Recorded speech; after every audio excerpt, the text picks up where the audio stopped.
Do you need to replace the cooling fans or heatsink on your XPS 9500? Well, I'm going to show you how. Also, you can click the top right of the screen to find this part or tools or anything else on our website. Alright, now with that out of the way, let's jump right in. Okay, the first step is to unscrew the bottom base cover.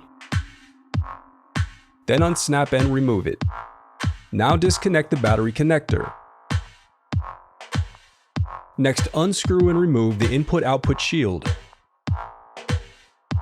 Now unscrew and disconnect the left cooling fan.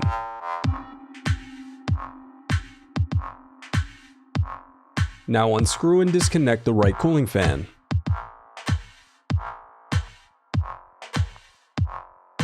Finally, unscrew and remove the heatsink.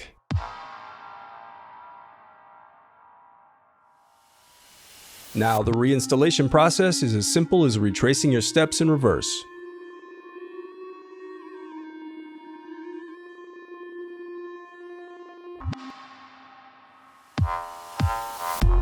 If you still need help, you can visit partspeople.com and view printable DIY instructions to help you along the way. We also have playlists of thousands of Dell tutorials for hundreds of different models, so keep checking back.